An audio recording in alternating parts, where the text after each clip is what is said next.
on parle de développement personnel et de croissance personnelle, et lui, il choisissait de parler de décroissance personnelle. Et au lieu de galvaniser l'ego, d'être attentif à notre activité égoïque. Il peut y avoir une injonction à la décroissance aussi, qui, avec toute la sagesse au départ qu'il peut y avoir dedans, peut devenir en fait un terme très emprisonnant. Et d'ailleurs, comment est-ce qu'on fait pour imposer de redéfinir chaque mot qu'on utilise? Tu sais, ça finit plus. Donc, comment est-ce qu'on se présente? C'est quand il dit notre cerveau traite pas les risques, les menaces identitaires de la même façon qu'une menace de survie. C'est-à-dire qu'on a les mêmes mécanismes qui sont réveillés. Pour une fois, il rend explicite que l'ego, c'est un véhicule de manifestation qui est toujours présent. C'est ton starting position, c'est ton ego. Il y a quelque chose qu'on n'a pas abordé dans ce que disait Serge Martin, qui m'a beaucoup touché hier. Il restituait cette perle de sagesse qui disait « Regardez les gens que vous aimez ». Se regarder voir, je vois cette espèce de processus un peu d'objectivation, d'objectification. Est-ce que c'est moi encore que je regarde si je le sors de moi? Donc, il y a cette espèce d'idée-là, puis OK, mais je vais regarder le moi qui regarde le moi, et finalement, est-ce que je vais y arriver? Je ne sais pas. Alors évidemment, on peut voir de manière plus large que juste avec les yeux, mais dire est-ce que je peux faire confiance à mon expérience première, à ma connaissance directe? C'est difficile pour moi de voir un genre de value proposition qui est proposé de commencer à offrir à tout le monde de se regarder voir et de se voir regarder, quand finalement la personne n'est pas rendue là. La réflexivité pour elle, elle est juste pas dans cet espace-là. Bonjour et bienvenue sur Se Regarder Voir. Je suis Trémor Verbous, coach, facilitateur et formateur. Aujourd'hui, comme vous l'avez vu, je reçois Emmanuel Gaillot, Jean Trudel et Christian Lapointe. Ensemble, nous partageons notre expérience de la conférence de Serge Marquis organisée par Circle for the Future, qui s'appelait « Grandir par la décroissance ». Si tu veux continuer à soutenir ce podcast et ces vidéos, n'oublie surtout pas de mettre 5 étoiles sur ta plateforme préférée et de t'abonner à la newsletter sur Se Regarder Voir, se-regarder-voir.com. Sans plus tarder, partons pour l'épisode. Bienvenue à tous les trois sur Se Regarder Voir. Christian Lapointe, Jean Trudel et Emmanuel Gaillot. Avant qu'on aille dans les présentations et tout ce qui va avec, je suis vraiment curieux de savoir dans quel état d'esprit, dans quelle énergie vous arrivez. Aujourd'hui, on est le 23, si je me trompe pas, oui, c'est ça, le 23 octobre, et il est 14h heure française quand on enregistre ça. Ça a son importance pour Jean qui se connecte depuis l'autre côté de l'Atlantique. Lequel de vous veut se lancer pour son check-in?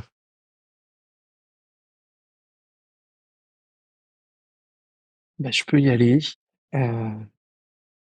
Dire que ça va un peu mieux que ce matin. Je sais pas, j'ai dû attraper un coup de chaud hier. Il y avait un beau soleil, j'étais dehors et puis finalement, je sais pas, j'ai dû prendre un coup de chaud, voilà. Et je me suis réveillé ce matin avec le sentiment que tout n'était pas à sa place. Et là, j'ai refait une sieste et ça va beaucoup mieux. Voilà, je suis très très heureux d'être avec vous trois, un peu intimidé par le fait qu'on est enregistré, mais bon, on va voir ce que ça fait.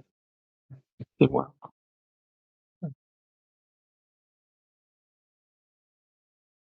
J'arrive avec une énergie un peu mixte à la fois je me sens posé, j'ai fait une petite méditation, j'ai fait aussi une petite sieste, quelque chose qui est là. Puis en même temps, j'ai une petite excitation ça fait déjà une semaine qu'on avait parlé même plus, qu'on avait parlé d'avoir cette discussion et je sais pas, je dois avoir un build-up de je m'attends à ce que ça soit génial et du coup, il y a cette anticipation de est-ce que ça va se passer comme je le voulais ou pas et du coup, j'essaie d'être présent à ça, à mes envies et à dire, tiens, je vais essayer juste d'être au lieu d'essayer que ça soit bien. C'est le petit espace mix dans lequel je suis, mais ouais, content. Moi, j'arrive, le fait le plus marquant, c'est qu'il fait 2 Celsius ici au Canada ce matin. Donc, et hier, j'ai demandé à un copain s'il voulait jouer au tennis. Et il m'a demandé si j'étais fou. Et j'ai réfléchi, hein, j'ai réfléchi sur me regarder voir comment je réalisais à son insulte, comme ça. Et j'ai répondu oui. Avais-tu joué quand même? Je sais pas, il a pas répondu à ma réponse, si tu veux. Donc, je me présente aujourd'hui heureux parce qu'il fait en plus soleil il y a plus, c'était un temps de canard ici pendant presque 4 jours. Donc, ce matin, je me lève, puis il y a un beau soleil, puis je l'apprécie. J'ai l'impression que le temps dont tu parles est arrivé chez nous. Parce que là, il pleut pas actuellement et j'espère qu'il pleuvra pas trop parce que j'ai un Velux au-dessus de la tête. Alors le bruit des gouttes d'eau sur le Velux est assez gênant pour les, euh, les vidéos. Mais sinon, moi, je vais plutôt bien. Je suis en vacances cette semaine ou en tout cas en vacances de mes activités chez mes clients. Et, je te rejoins, Christian, sur l'excitation. J'avais hâte de, euh, de vous retrouver. Nos conversations sont toujours riches et donc j'ai toujours hâte de retrouver ces moments-là. Et puis là, il y a un point de départ que je situerai tout à l'heure et je suis vraiment curieux de voir où est-ce que ça va nous amener. Sinon, je vais plutôt bien. Je soigne beaucoup mon sommeil en ce moment et je retrouve une énergie qui m'avait un peu quitté avec un mois de septembre très chargé. Donc, je suis très content de ça. Moi, je vous connais, mais les gens les personnes qui vont nous écouter ne vous connaissent peut-être pas. Alors, en quelques minutes, est-ce que vous pouvez partager, chacun de vous, répondre à la question, mais qui êtes-vous ou qui suis-je? On a tous des vies bien avancées, donc bon, je vous invite à essayer de garder ça pas trop long quand même.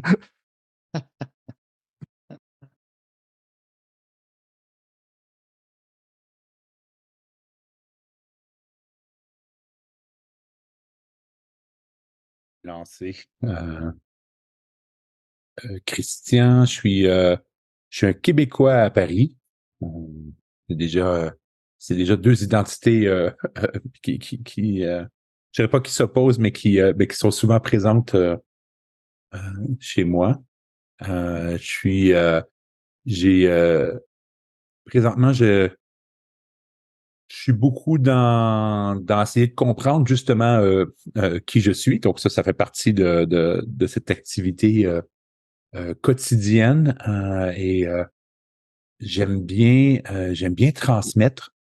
Donc je me définis comme quelqu'un qui aime les modèles, les choses à partager, créer des espaces où les gens peuvent échanger puis essayer de se regarder voir. Je te vole le terme, c'est pas celui que j'utilise habituellement, mais c'est ça, donc des espaces d'échange pour se connaître un peu mieux, pour grandir. Donc c'est un petit peu ce qui m'anime ces temps-ci. Et j'ai plusieurs projets d'activités thérapeutiques ou de développement relationnel et aussi la création avec Manu, entre autres, d'une ferme en Auvergne où on crée un lieu de transmission et pour les gens puissent venir vivre et transmettre. Voilà. Donc, c'est des projets qui m'animent. Sinon, ben, je vous laisse en dire plus sur vous-même, mais je pense que c'est ce que j'ai envie de partager pour l'instant. Merci, Christian. Lequel de vous deux veut prendre la balle au rebond? Vas-y, Manny. Je vais y aller. Donc Emmanuel, Manu, qui suis-je? Moi, je suis Manu. Je suis probablement plus que Manu. Je sais que j'aime beaucoup faire des choses. Ça veut pas dire que j'aime pas être, mais j'aime fabriquer des logiciels, j'aime fabriquer de la bière, j'aime écrire. J'ai une belle attirance, fascination, gratitude autour des processus qui consistent à imaginer quelque chose, puis à faire quelque chose qui a l'image de cette imagination, puis d'un seul coup, c'est plus ici, c'est là, c'est visible. Puis je peux dire à quelqu'un, regarde, c'est ça que j'imaginais. Il y a quelque chose que je trouve vraiment très très beau là-dedans. J'appellerais dans un acte de création. Et donc je me retrouve à faire ça à pas mal d'endroits. Depuis quelques années, par le hasard des choses, ou pas, ou pour avoir fini par dire oui sans trop savoir pourquoi à certaines invitations plus qu'à d'autres. Je suis aussi beaucoup dans des questions d'accompagnement, de processus d'accompagnement, de pratique de la thérapie. Et voilà, il y a aussi quelque chose que je trouve très beau là-dedans, dans le développement. Là aussi, ça peut être le même processus que faire grandir un jardin, mais c'est se développer soi, c'est développer les autres et voir aussi, aider les autres à se développer. Bon, je les développe pas vraiment. Mais accompagner des processus de développement, c'est quelque chose que je trouve très très beau aussi. Euh, et, euh, et c'est aussi des choses que je suis et fais. Et je pourrais donner plein d'anecdotes, mais ça n'a pas plus de valeur que ça. Donc, je dirais que je trempe dans le milieu du développement logiciel et du développement personnel, euh, que que j'apprends à rénover des bâtiments, des choses que j'avais jamais faites, et que j'aime beaucoup créer des choses avec mes doigts. Merci. Jean, qui es-tu?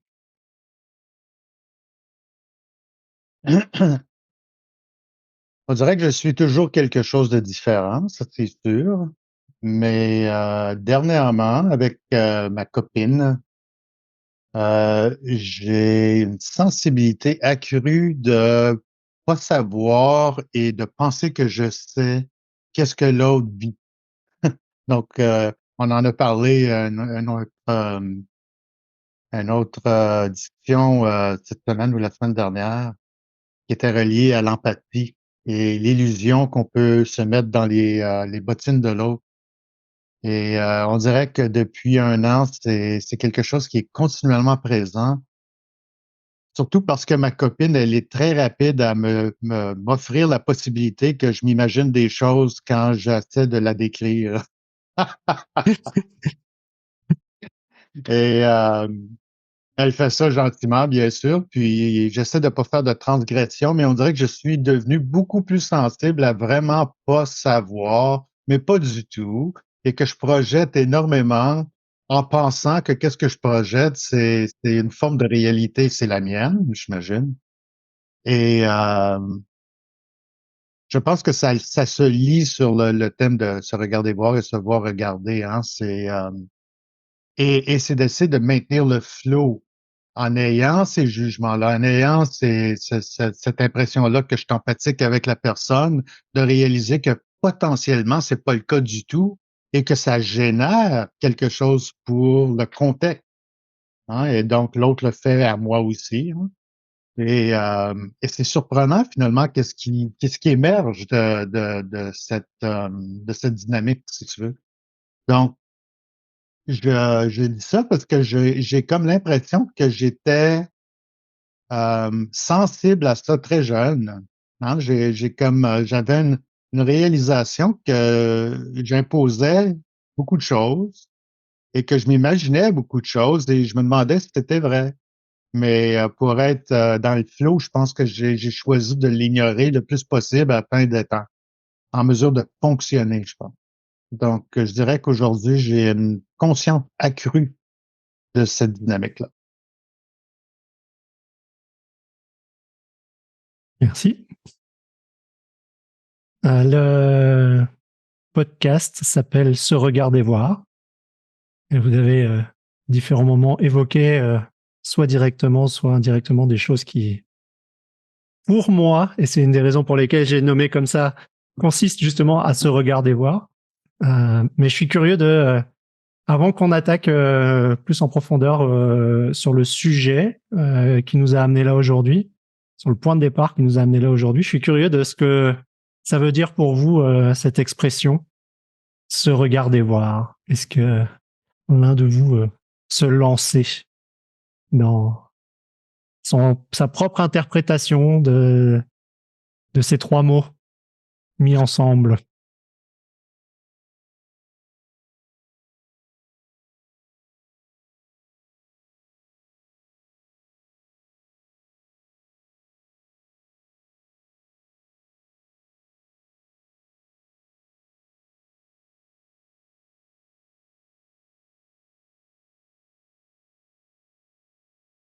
J'évoquais ça, ça se trouve, c'était juste ce matin, avec Christian. Un mot qui est pas dans se regarder voir, c'est observer, observation, l'attention. Et je crois que c'est quelque chose qui peut revenir par rapport à la suite du sujet qu'on aura ensemble. Mais je trouve qu'il y a quelque chose de beau dans l'idée de dire, tiens, je vais arrêter d'imaginer à l'avance ce qui est comme c'est, et je vais vraiment regarder. Je vais regarder, je vais observer, et je vais revenir à cette démarche scientifique, empirique, d'observation, de dire, ce que je le sais parce que je l'ai vu. Alors évidemment, on peut voir de manière plus large que juste avec les yeux, mais dire, est-ce que je peux faire confiance à mon expérience première, à ma connaissance directe de quelque chose, et pas de prendre pour acquis que, bah, par exemple, je suis X, je suis Y, je fais ci, je fais ça, je suis quelqu'un plutôt comme ci, plutôt comme ça, et dire non, mais est-ce que je peux observer réellement, concrètement, qu'est-ce que qu'est-ce qui se passe, quoi, ici ou devant moi ou derrière moi peut-être, et et tirer peut-être davantage de liens de connaissances, peut-être de compréhension de mécanismes aussi, euh, d'une connaissance directe.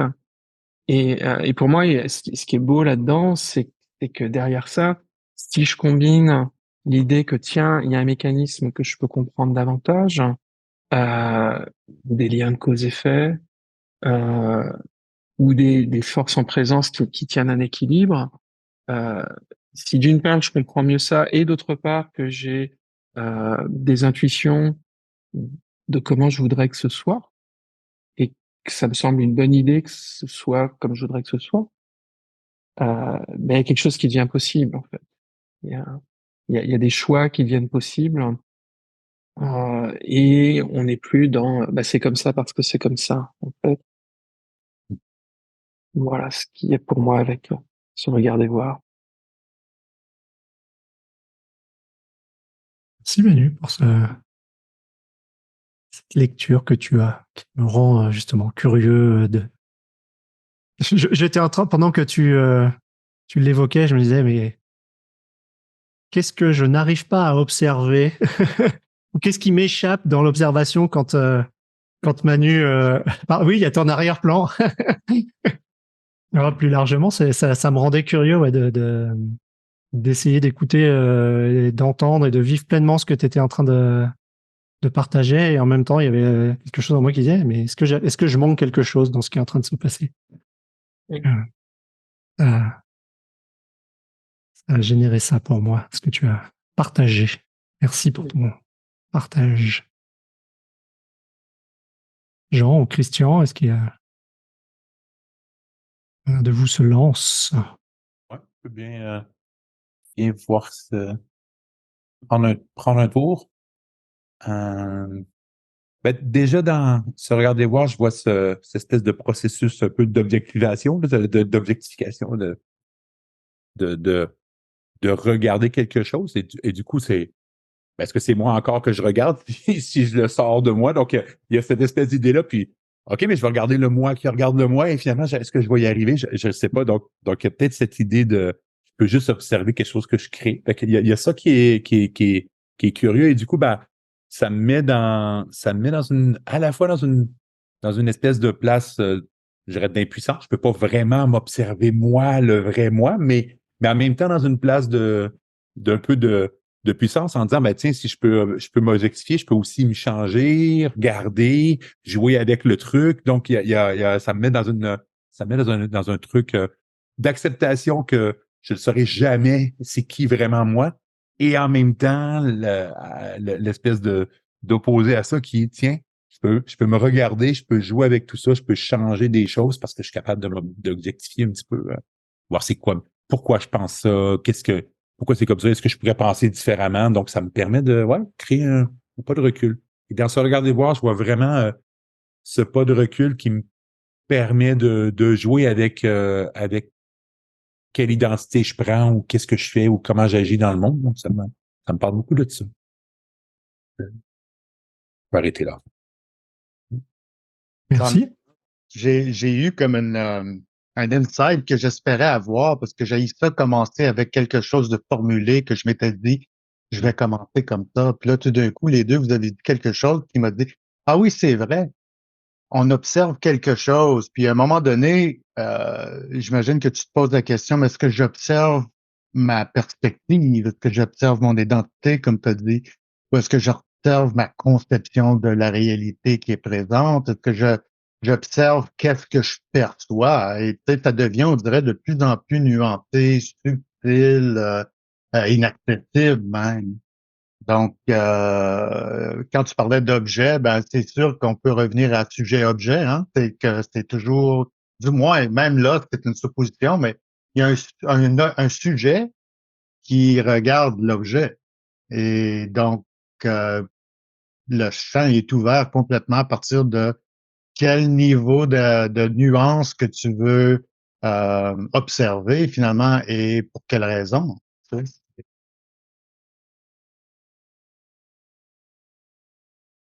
Merci. Euh, je pense que ce regarder voir, pour moi, ça transparaît justement dans ce que j'écris ou que j'enregistre régulièrement depuis 1 an. Et finalement, c'est un petit peu ce côté pour moi, hein, de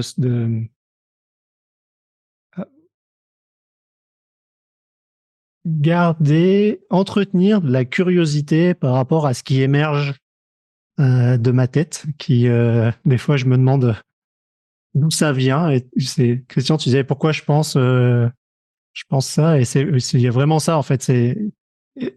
Et à chaque fois, je suis pas capable de l'attraper vraiment. Et chaque nouvelle idée ramène à la curiosité. Ok, mais pourquoi cette idée-là, elle sort, d'où elle vient, comment elle se construit. Et au départ, c'était beaucoup tourné côté mental. Et plus ça va, plus ça s'élargit dans toute ma sphère de perception sensorielle, énergétique et autres. Manu disait tout à l'heure, c'est observer et pas que avec les yeux. Et ouais, c'est vraiment, ça pointe vraiment à ça pour moi. Ce que je voulais faire maintenant, c'est un petit peu peut-être remettre un peu le contexte. Moi, il y a quelques semaines, j'ai assisté à ce qui est nommé une rencontre inspirante par Circle for Future. Et dans cette rencontre était invité Serge Marquis, que moi j'ai découvert il y a longtemps de ça maintenant, avec le livre Pansouillard le hamster.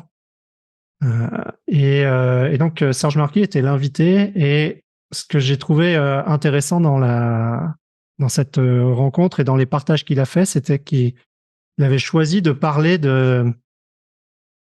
on parle de développement personnel et de croissance personnelle, et lui, il choisissait de parler de décroissance personnelle. Et au lieu de galvaniser l'ego, d'être attentif à notre activité égoïque.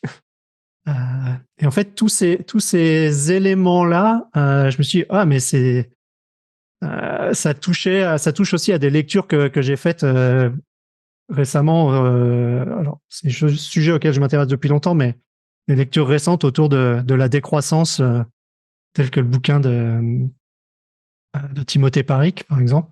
Et je sais que c'est des conversations qu'on a régulièrement ensemble, ces aspects de décroissance, et je trouvais intéressant d'associer ces différents sujets de la décroissance, de l'activité égoïque, de se regarder voir, de ce que vous faites aussi avec tous les travaux de la transmission que vous faites autour des travaux de Virginia Satir, Manu et Christian. Et donc voilà, c'est un petit peu le point de départ. Je vous ai invité, je ne sais pas si vous l'avez écouté, regardé le replay de cette 2 fois. Ouais, moi aussi. En fait, je l'ai réécouté ce matin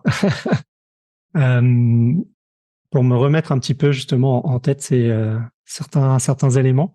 Et c'est ça qui a provoqué mon invitation.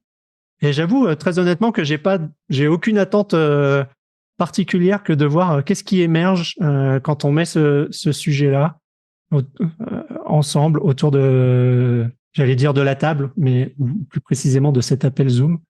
Et puis à partir de là, de voir ce qui émerge. Donc qu'est-ce qui en tout cas, ce que je peux dire, c'est que moi, ce qui m'a marqué, et ce que j'ai, enfin marqué, oui, ça m'a marqué, ce que j'ai apprécié, c'est que tout au long de ces partages, il parlait de choses que j'apprécie, c'est-à-dire que comme le fait que l'ego c'est pas bon ou mauvais, il est là, et que ce qui était intéressant, c'était l'activité égoïque plus que de parler de l'ego. Et moi, c'est ça que j'ai retenu et qui m'a donné envie qu'on en discute. Et donc, j'ai envie d'ouvrir l'espace à partir de là et de voir ce qui émerge pour vous. Qu'est-ce que vous avez vu, retenu, vécu avec ce visionnage? Et puis, où est-ce que ça nous mène par rapport à tout ce que chacun de nous fait dans ses champs d'action respectifs?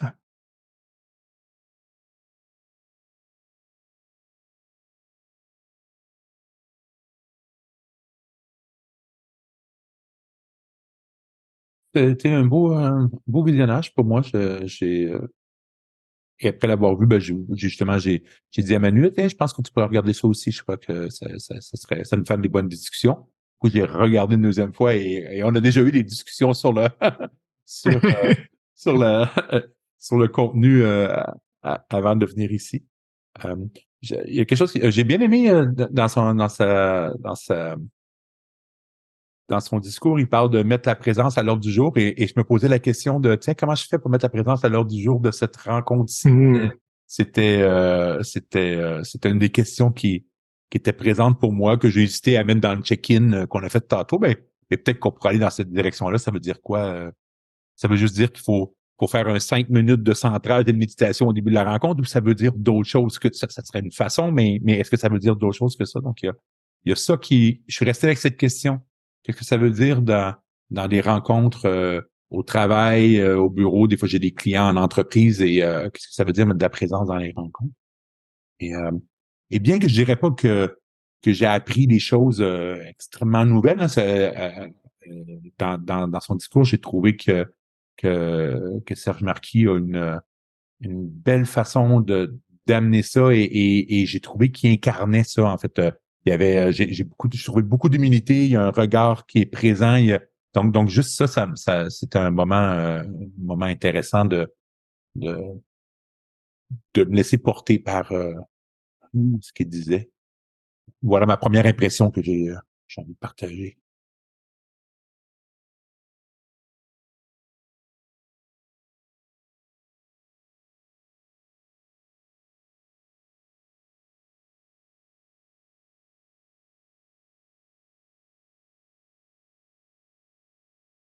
Et tu parlais de présence, et pour moi, j'associe beaucoup présence à silence. Et je me suis donné comme attention justement de laisser la place au silence. J'ai remarqué dans les enregistrements que j'ai fait récemment que le fait que ce soit enregistré, je laissais beaucoup moins de place au silence que d'habitude, comme s'il y avait une espèce d'injonction à remplir l'espace. Et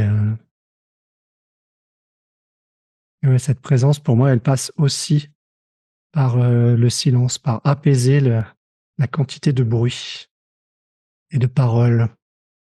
J'ai un exemple pour ça. Tu viens de dire quelque chose, Christian.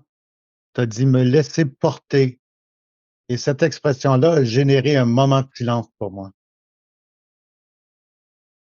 J'avais pas réalisé avant que tu parles du silence, mais là, tout d'un coup, cette expression-là, tout d'un coup, je suis allé dans une place où je me sentais en paix. Je me posais la question, mais qu'est-ce que ça peut vouloir dire, se laisser porter? Quelle belle expression. Je sais pas si c'est ça du silence, parce que j'étais pas vraiment silencieux, je pensais, mais il y avait une forme de calme, de paix qui était accompagnée de mon expérience avec l'expression.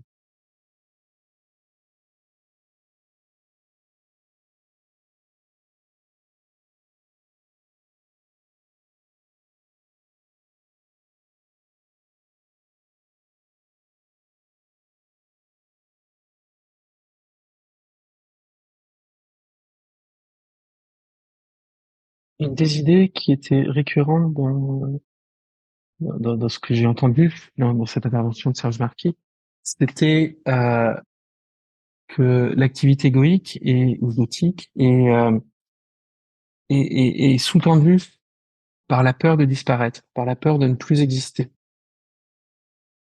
Et du coup, j'ai revu plusieurs endroits où il disait, bah tiens, il y a ce moment-là, là, il y a une activité égoïque, et est-ce que ça colle, et est-ce qu'il y a une dynamique derrière d'une peur de ne plus exister, et en fait, ça générait beaucoup de questions pour moi, de l'ordre de, mais à part que quoi n'existe plus? Et j'ai trouvé en fait que juste dans cette phrase, en fait, de dire il y a une activité sous-tendue par la peur de ne plus exister, qui est très très générative en tant que telle, parce qu'elle peut être lue à plein de niveaux différents. Et il y a voilà, ouais, ça c'est un des points moi qui m'a beaucoup marqué dans ce que j'ai entendu de cette intervention. Et je sais plus si c'est une question que tu as posée directement, Trevor, mais en tout cas il y a quelque chose qui me vient là tout de suite au moment où on parle de décroissance, et ce que je vois comme le choix d'une activité, de retourner un bouton, baisser le volume quelque part. Euh, euh, il y a aussi l'idée de qui décide de ça. Qui décide qu'il serait bon de baisser le volume, euh, sur quel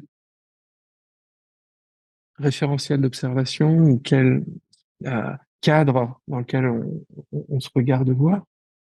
Et c'est peut-être quelque chose qui c'est peut-être un thème plus général sur lequel je me retrouve souvent à me débattre, qui est de dire, mais finalement, à quel moment est-ce que c'est une bonne idée que j'intervienne ou pas? Est-ce que même si en fait, comment je peux dire ça?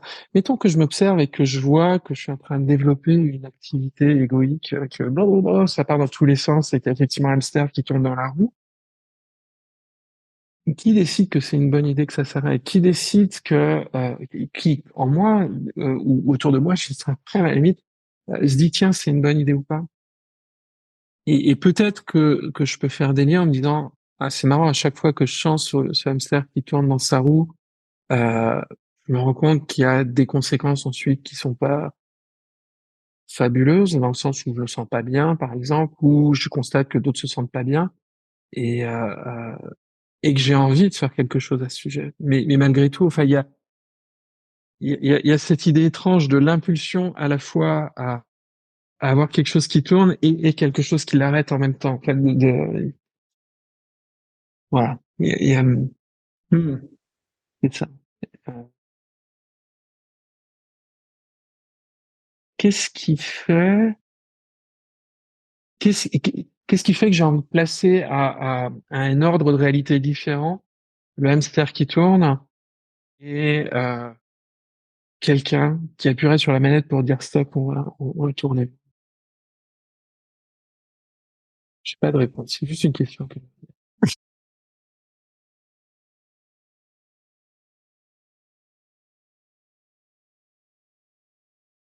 Et j'ai l'impression, j'ai l'impression que c'est aussi quelque chose que j'aime, c'est que on ouvre plus de questions que on apporte de réponses en général dans nos conversations. Et je dois avouer que c'est un moment que j'apprécie particulièrement. Qu'est-ce que ça a évoqué pour moi quand tu parlais de qui agit? Il y a aussi pour moi le côté de quand, en fait, sur quel espace-temps je regarde ça. Tu disais, est-ce que ça provoque pour moi, est-ce que ça provoque pour l'autre, mais est-ce que ça provoque pour moi dans l'instant? Donc là, maintenant, comme je disais, où j'ai ce côté de ces questions que tu poses, elles génèrent une forme d'excitation ou une espèce de mélange avec de la joie ou de retrouver des conversations, donc de formes de conversation que j'apprécie particulièrement. Puis en même temps, tu disais aussi sur les autres, mais à quelle échelle de temps, en fait?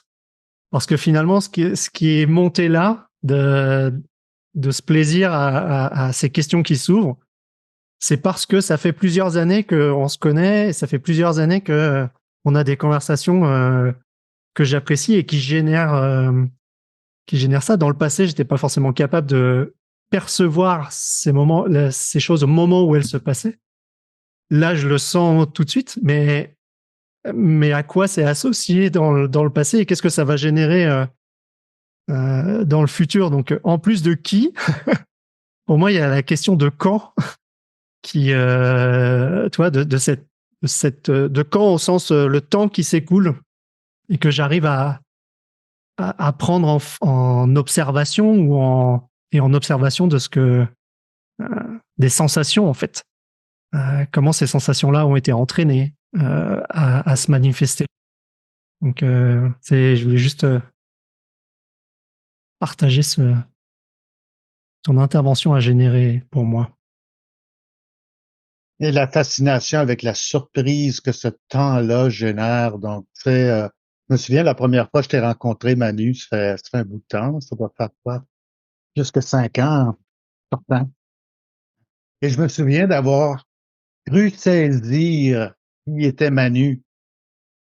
Et aujourd'hui, je peux dire que c'était pas complètement faux, mais ça s'est juste manifesté avec un nombre infini de surprises. Tu sais,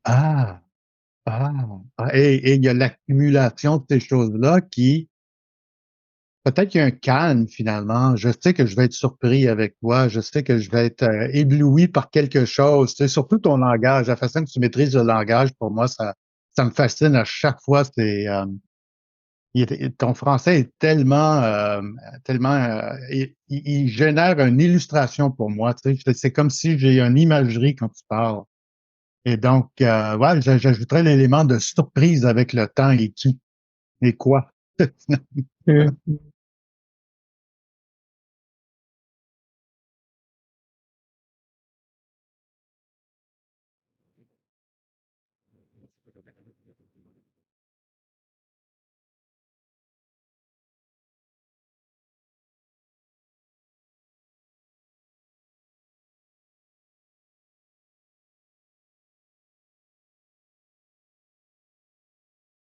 Et c'était rigolo parce que dans cette vidéo-là, on parle beaucoup de l'identité, des trucs qu'on crée et des choses. Et évidemment, tu commences cette session aujourd'hui en disant qui es-tu? Et là, ça donne envie de. Et là, j'ai résisté à la tentation d'aller dans des espèces de discussions. Ben, je ne sais pas qui je suis ou qui suis-je pourrais savoir qui je suis. Et en même temps, on a besoin. Et tu reviens à Manu disait, il disait l'ego, c'est toi Frédéric qui disait l'ego c'est pas bien ou c'est pas mal. Mais je disais, parce que je ne sais pas sans ces identités que je me donne, je ne sais pas comment me présenter. Et j'ai vu que j'ai plutôt essayé de montrer ce que je faisais plutôt que de dire qui j'étais. J'ai entendu Manu aussi dire qui aimait. Voilà. Au lieu de dire qui je suis, dire ben voilà ce que j'aime faire ou ce que j'aime et ça nous amène dans une espèce d'espace que des fois j'ai envie de calmer en fait ce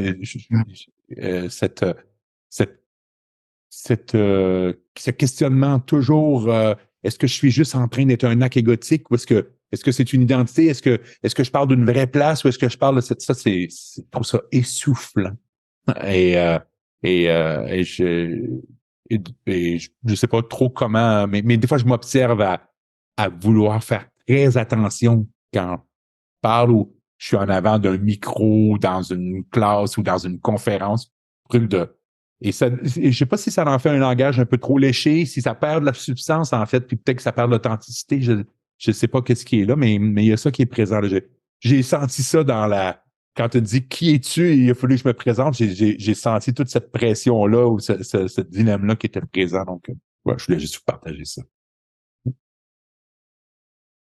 Puis ça me lève à une question, en fait. Est-ce que le fait que ce soit enregistré et donc potentiellement diffusé change quelque chose et influence justement cet aspect d'identité euh, qui peut se manifester d'une manière ou d'une autre.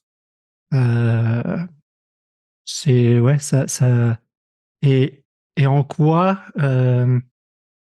la relation à l'autre ici à travers une vidéo, à travers le fait que c'est quelque chose qui puisse être public, en quoi cette relation elle active justement certaines identités, elle déclenche certaines peurs ou cette peur là qui est au cœur de ce qu'il appelle l'oignon là de l'ego dans la vidéo. Ouais, ça m'a évoqué cette question-là. Parce que tu parlais d'être devant du public, d'être attentif aux mots que tu dis quand tu es dans des formations, dans des conférences. Et je me demandais si c'est le même genre d'identité qui est déclenché par le fait que je t'ai dit tout à l'heure, à ta surprise, que je comptais enregistrer et diffuser cette conversation sur ce regard des voix. Donc, ouais. J'aime bien, j'aime bien. Le truc que j'ai appris, ou en tout cas qui m'a surpris dans la vidéo, c'est quand il dit notre cerveau traite pas les risques, les menaces identitaires de la même façon qu'une menace de survie. C'est-à-dire qu'on a les mêmes mécanismes qui sont réveillés. Et oui, quand tu me dis est-ce que c'est différent vu que tu sais que c'est enregistré, le mot qui me montre, c'est plus risqué. Parce que je vous connais tous les trois, donc j'ai assez confiance. Puis si je dis un truc, une connerie, c'est pas grave, ça va passer et vous allez oublier, vous allez vous souvenir de toutes les choses intelligentes que j'ai dit, mais mais quelqu'un qui écoute juste les premiers 5 minutes et qui attrape mon truc, voilà, il y a quelque chose dans la persistance aussi. Ça m'appartient à moi, là. Ce truc de si je dis un truc, c'est écrit, c'est enregistré, il change d'avis dans 5 ans, je peux pas aller rééditer le Smilblick pour le changer. Donc, mais ça m'appartient à moi. Ça, je sais que c'est un des trucs sur lequel moi j'ai envie de travailler, je dois travailler, c'est comment et ça m'empêche d'écrire, par exemple, ou ça m'empêche de produire des choses parce que je dis d'un coup, je pense plus ça dans 2 ans. Comment je fais pour aller changer ça? Et qu'est-ce qui arrive si tu changes d'idée pendant que tu le dis? Fait que le risque, il y a une notion de risque et ça me ramène à cette idée-là de tiens, c'est un risque pour mon identité et ben, je mourrai pas, c'est pas grave si je dis une connerie puis je change d'idée, mais en même temps, il y a une petite partie de moi qui meurt et je peux le sentir, cette 5 minutes, ce truc où c'est la même chose, une menace à la survie qu'une menace à l'identité, c'est la même chose. Ce qui remonte pour moi, Christian, quand tu dis ça, c'est aussi si je dérive une partie de mon identité de ce que je dis, pourrait le moi dans 2 ans dit mais c'est n'importe quoi, on peut se retrouver être une menace pour moi-même maintenant qu'il dit ça. Je suis mon pire ennemi. Ma pire menace. Avec cette histoire, j'ai que j'ai de changer d'avis.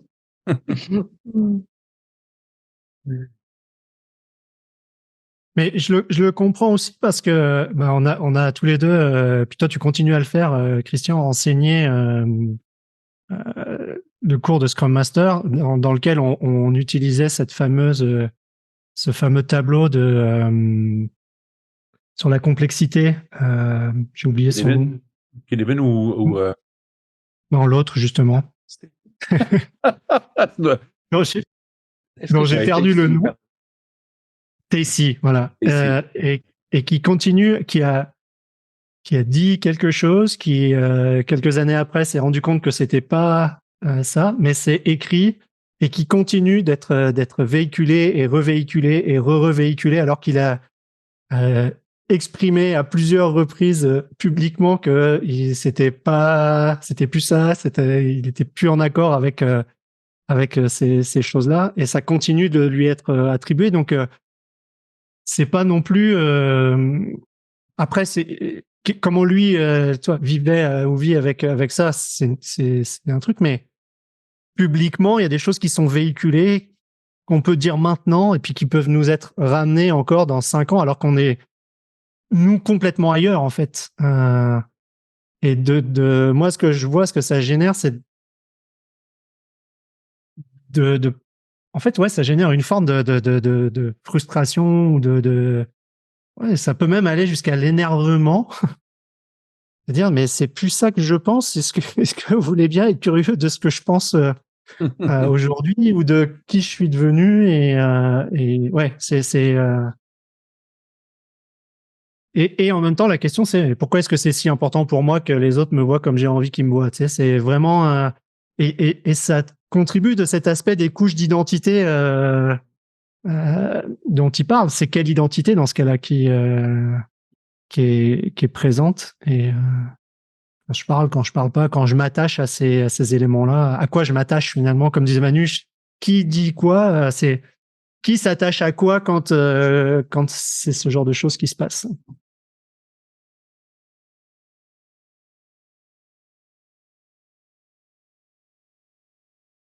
Ben, ça me donne envie d'être plus curieux quand je revois des anciens collègues et de travail ou des choses pour dire, ben tiens, est-ce que je peux mettre à jour? Parce que j'ai encore la vieille version de cette identité ou que je m'étais créé moi-même. Hein, c'est pas est-ce que je peux être curieux et la remettre à jour? Au moins offrir aux autres ce que j'aimerais qu'ils me fassent. Et après ça, on verra ce qui va se passer.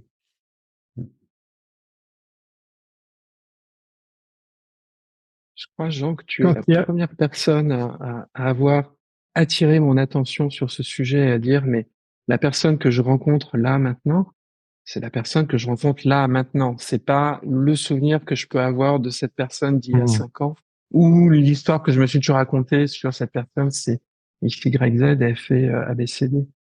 Et j'ai très peur de te citer parce que peut-être que j'emploie correctement le vocabulaire, mais parfois j'ai du mal avec certaines formulations. Mais il me semble que tu parles d'être toujours au point de départ, always on starting position, je crois. Et dire oui, est-ce que je peux rencontrer quelqu'un sur la position de départ, sur le départ d'une nouvelle conversation? Alors j'ai pas envie de dire comme si je la rencontrais pour la première fois, parce que malgré tout, il y a aussi tout ce que j'amène, hein, mais il y a ce que j'amène et ce que cette personne amène dans l'instant présent. Ouais, j'ai l'impression que à quoi tu pointes, Manu, ça ressemble beaucoup à ce que je disais plus tôt. C'est et toi aussi, tu as dit ça tantôt, Christian, l'élément de risque, l'élément de risque perçu. Donc, plus j'apprends à te connaître, plus je suis surpris, plus je te fais confiance, plus on dirait que je suis en mesure de me rapprocher du point de départ, si tu veux, qui est le moins loadé que possible. Mais je sais pas si je crois encore que c'est possible de partir à zéro. Un zéro pur, tu sais.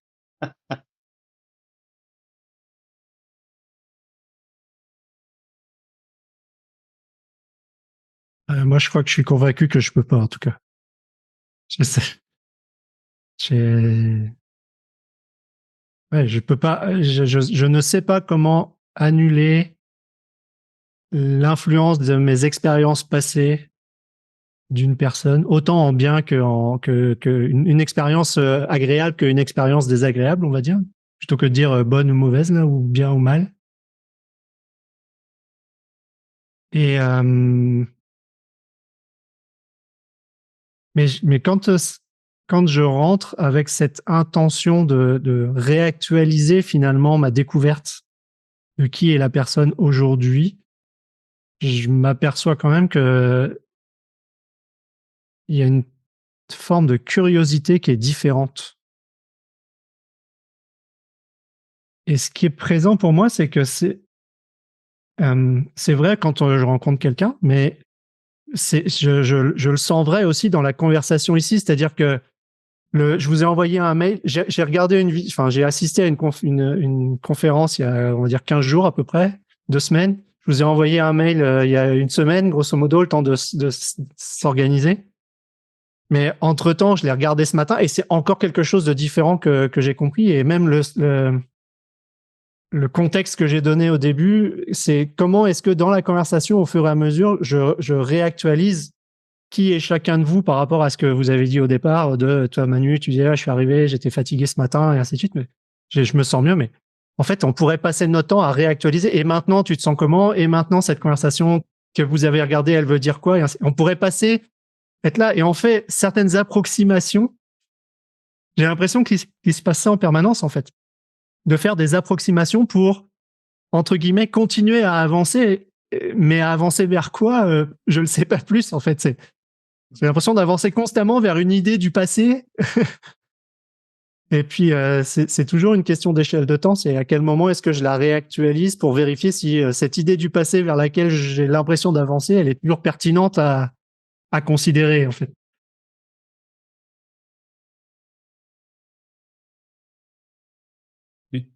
Puis je pense qu'un des travaux qu'on fait dans Changer Grandir avec Manu, justement, ça parle beaucoup de cette d'individuation, là, cette espèce d'idée aussi d'être curieux sur moi aussi. Tu sais, là, on parle beaucoup de réactualiser la vision qu'on a de l'autre, mais il y a réactualiser la vision que j'ai de moi et l'étiquette d'identité que je me suis bâti. Ah oui, mais moi, je suis pas bon à écrire. Ou moi, j'aime pas ça, faire ça. Ou moi, ou moi, j'aime faire tel truc. Donc, du coup, à toutes les années, je vais en vacances à la même place. Mais est-ce que j'aime encore vraiment ça ou c'est juste une habitude ou qu'est-ce qui est là? Ça peut pas bouger d'être du côté désagréable, c'est pas du côté agréable, mais qu'est-ce que j'aime? Et oui, mais moi, je suis casanier. On a plein d'identités qu'on s'est créées comme ça. Et je crois il y a ça aussi qui est créé. Et je reviens à se regarder voir. donc dans se regarder voir, il y a cette opportunité-là de réactualiser notre propre identité, là. Mais pour ça, si on fait juste aller et continuer à l'avoir, si on prend pas le temps de le faire, on n'est pas curieux avec nous-mêmes, on va rester dans cette identité-là. Donc c'est ce qui me vient aussi avec le se regarder voir, comment moi, je m'assure de pas être moi-même l'encre qui me garde à la même place où je suis. Là, est-ce que je peux me donner de l'espace? Tu as évoqué changer, grandir, toi ou Manu. L'un de vous peut juste en quelques mots dire de quoi il est question, parce que moi, je vous suis depuis un moment, mais les gens qui écoutent ne savent peut-être pas de quoi il est question. Donc, si vous pouvez juste donner petit peu de contexte, continuer à partir de là.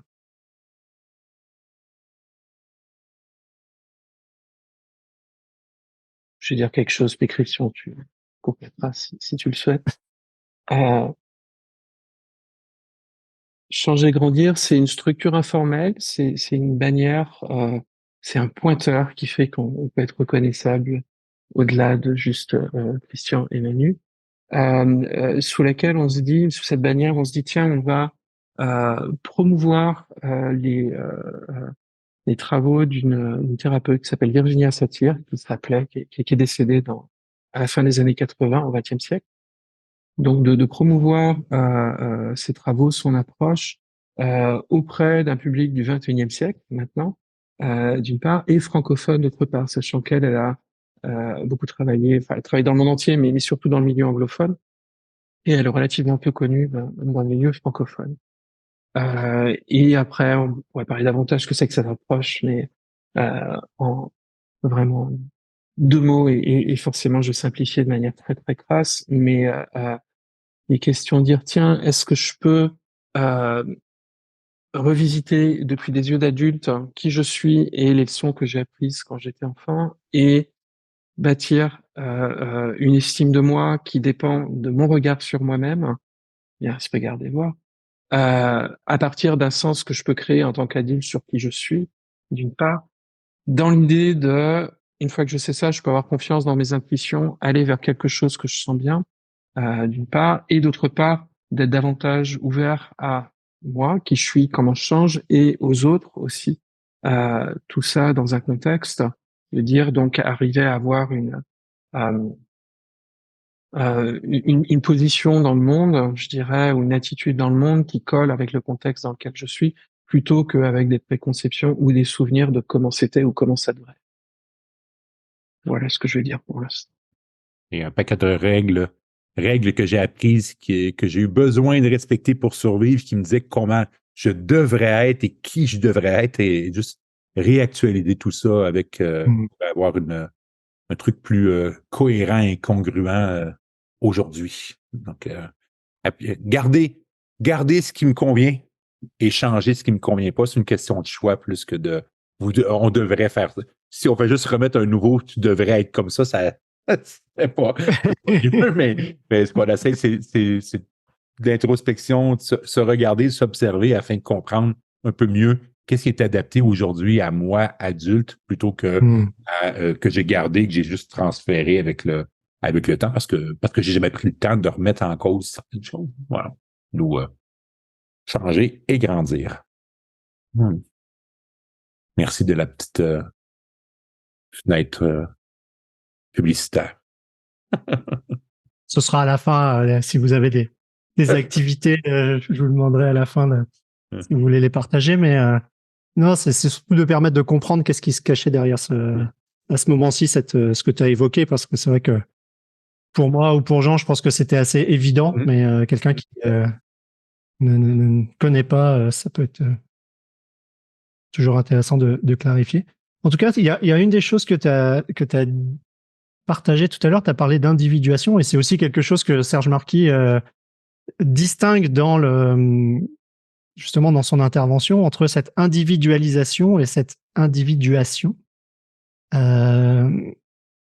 ouais, moi, c'est quelque chose qui résonne pour moi. Et quand je mettais ça dans le contexte de la décroissance plus largement, il y avait vraiment quelque chose, parce qu'il parlait aussi beaucoup du matérialisme et de la manière dont on s'identifie justement à des objets. Et comment, si je m'identifie à ma Ferrari rutilante, quand quelqu'un attaque la Ferrari, je peux me sentir personnellement attaqué.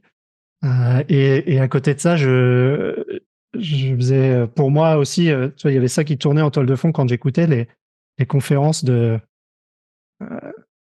Timothée Parric là sur son livre Ralentir ou périr, où il dit justement revenir à des communs, se désidentifier de ces choses-là, sans qu'ils rentrent dans des dynamiques justement plus liées à la psychologie dans ce qu'ils partagent. Mais j'ai l'impression que cette conférence-là était de Serge Marquis était un complément vraiment intéressant, un autre volet intéressant, c'est-à-dire que moi j'ai la croyance que dans toutes les transformations qu'on fait dans les organisations ou qu'on a besoin de faire par rapport à la société dans laquelle on vit en général, si on ne travaille que sur les aspects matériels, que sur les aspects objectifs, sans travailler sur les aspects subjectifs, et donc sur nous-mêmes, sur réactualiser toutes les règles qu'on a apprises, j'ai l'impression déjà en le faisant, moi je vois à quel point, juste mon expérience, je trouve ça difficile.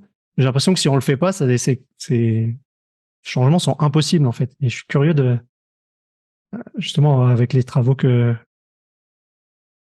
vous menez et ce que vous partagez, qu'est-ce que ça évoque ou provoque pour vous, ou comment vous voyez ces éléments-là?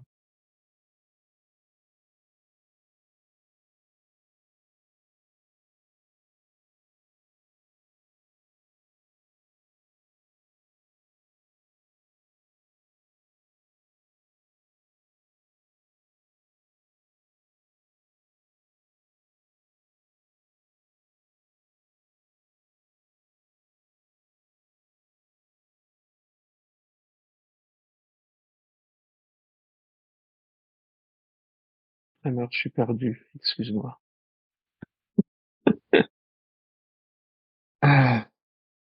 Est-ce que tu peux tenter, pour bon bénéfice, de répéter la question que tu avais, soit avec les mêmes mots, soit avec d'autres mots? Je sais pas si je peux répéter, parce que je me rends compte que moi aussi je suis perdu, mais ce qui monte maintenant, c'est les liens que vous faites entre les aspects de décroissance au niveau social, économique, environnemental, et donc que j'associe à quelque chose de plus matériel, et les liens que vous faites avec une décroissance telle que l'évoquait Serge Marquis, et les travaux que vous menez autour de la réactualisation des règles et des croyances qu'on peut avoir étant plus jeune. Voilà. Je ne sais pas si ça... Oui. C'est ce qui remonte plus clairement pour moi maintenant.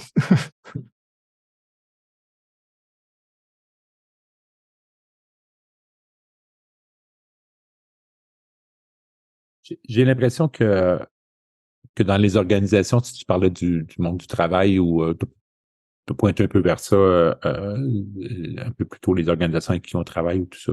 Mhm.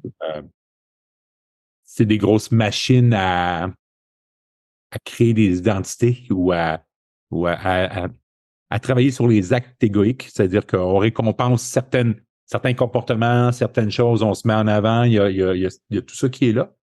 Fait qu'il y a quelque chose à changer dans ces cultures d'entreprise si on veut aller vers quelque chose de différent.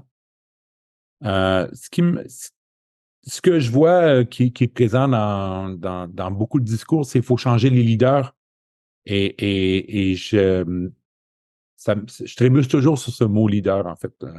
Et est-ce qu'on veut dire les managers, les patrons, les trucs, ou ça veut dire quoi être un leader? Est-ce que juste et quand on dit changer les leaders, c'est que j'ai l'impression qu'on a déjà identifié c'était qui les leaders. Alors que moi, j'ai l'impression que le leadership, c'est plutôt hey, s'il y a un truc qu'on veut voir, qui est-ce qui prend cette balle-là et qui fait quelque chose, puis c'est eux les leaders. Donc de pré-identifier qui sont les leaders qu'il faut changer, mon cerveau fait bloup bloup là, ou me dit encore, hey, non, on est juste en train de remettre en place la même chose c'est ceux d'en haut qui doivent dire à ceux d'en bas comment se comporter. Il y a quelque chose il y a ça qui est présent pour moi que j'ai envie de changer dans cette idée-là. C'est on peut tous être leaders si le truc fait du sens pour nous, on trouve cette espèce de source, cette espèce d'énergie, puis on exemplifie ça, on devient ça, et que ça fait du sens, les gens vont nous suivre, puis du coup, ça va être nous les leaders, là, mais ça n'a pas obligé de venir d'en haut, d'en bas. Il y a ça qui est présent là, pour moi, là, que j'ai envie de répondre à ta question.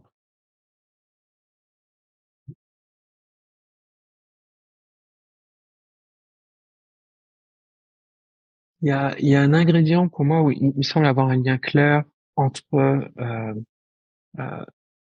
la manière dont je peux vivre simplement avec moi-même et la manière dont je peux vivre simplement dans le monde. Et en ce sens, je pense que, enfin, j'ai l'impression de rien inventer en disant ça, mais que l'écologie, au sens large, passe par une écologie personnelle et d'une certaine manière, est le reflet enfin, la manière dont je vis ma relation au monde est un reflet de la manière dont je vis ma relation à moi-même. Et en particulier, si effectivement je me vis comme mon propre adversaire, comme celui qui m'empêche d'être heureux, euh, probablement que je vais aussi vivre le monde comme mon propre adversaire et où il faut que je me batte pour avoir quelque chose qui fait que je vais arriver à sucer mon pouce et que ça va aller mieux un certain temps. Et, et dans ce sens-là, oui, je vois bien la décroissance. Ce qui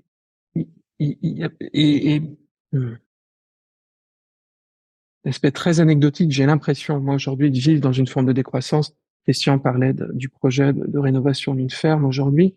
De manière très surprenante pour moi, en fait, ça me semble vraiment pas un problème de vivre dans une pièce où il fait 18 degrés avec un gros pull. Quand je suis là-bas, curieusement, quand je suis à Paris, il y a quelque chose, mais il y a des contextes dans lesquels c'est très simple pour moi, en fait. d'être à l'aise avec moi-même, avec le monde dans lequel je suis, où il fait froid, je m'affule, quoi.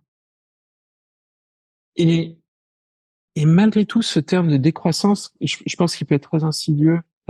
Et il me semble que Serge Marquis touche à ça dans ce qu'il dit. Je sais plus exactement la chronologie en tête, mais ça vient à peu près au même moment où un intervenant dit mais on disait il fallait être fier des résultats, mais maintenant il faut qu'on soit fier de nos démarches de décarbonation, etc. Mais malgré tout, on est encore dans une injonction à être fier, et donc on va recréer un problème. Et je pense qu'on peut aller plus loin en fait dans ce regard euh, circonspect, prudent, de dire attention. Enfin, décroissance, ça peut devenir un terme. C'est quelque chose qu'on voit dans l'approche de Virginie Satir, de Virginie Satir, et je pense que c'est un piège dans lequel moi je suis tombé à une époque où un des mots qui revient beaucoup est la notion de congruence chez elle, qui est de dire est-ce que je peux à la fois tenir compte de mes besoins, des besoins de l'autre, dans le contexte de la réalité qui nous occupe. Et ce terme congruence, en fait, il peut devenir une injonction aussi. Il faut que je sois congruent, je ne suis pas assez congruent, tu n'es pas congruent, etc. Et je pense qu'il peut y avoir une injonction à la décroissance aussi, qui, avec toute la sagesse au départ qu'il peut y avoir dedans, peut devenir en fait un terme très emprisonnant. Et là, je tire des liens avec euh, une autre personne encore, Ramdas, qui dit avant d'être personne, il faut être quelqu'un, sinon on est n'importe qui. Et bon, ça marche mieux en anglais, mais dans cette idée de, ok, il y a un moment, c'est important d'enlever toutes ces couches identitaires, tout ce qui finalement m'engonce et m'empêche d'être plus en accord avec le monde tel qu'il est aujourd'hui, parce que j'ai décidé que j'étais ci, ça. Donc c'est important d'enlever toutes ces couches, effectivement, mais c'est important de savoir aussi d'où on vient et qui on est avant de faire ça. Euh, c'est pas encore complètement clair pour moi pourquoi c'est important, mais je soupçonne qu'il y a une question de barrière immunitaire, peut-être, de jugement, de discernement qui est possible. À partir du moment où je sais la localité et la temporalité dans laquelle je me place pour percevoir quelque chose, c'est peut-être des mots très compliqués d'un seul coup, j'essaie de simplifier, dire, si je me dis à un moment donné, je vois ça, mais en même temps, je suis pas sûr de ce que je vois, ou je suis pas sûr que c'est vrai, ou je suis pas sûr que c'est une bonne idée ou pas une mauvaise idée parce que je décide de nier complètement ma mémoire. Il y a peut-être quelque chose qui fait que je vais m'exposer à des situations ridiculement dangereuses pour pas, enfin peut-être pour des très belles leçons qui valent certainement un fromage, mais peut-être pas tant en fait. Peut-être que ça vaut le coup d'attendre un peu et que ça coûte qu'un demi-fromage plutôt qu'un fromage complet. Et, et je sens ça en fait dans cette idée de est-ce que je peux avoir une position solide euh, à la limite du rigide presque.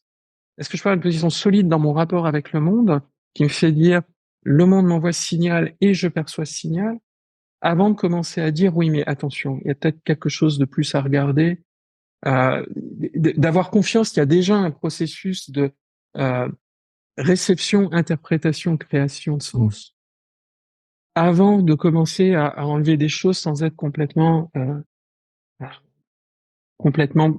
posé dans le monde, je dirais, complètement autodéfini, quelque chose comme ça.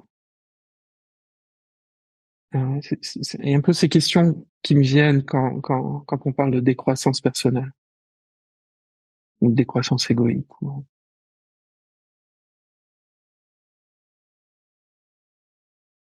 C'est que c'est peut-être bien de savoir ce qu'on va dynamiter avant d'essayer de poser des bâtons de dynamite partout, quoi.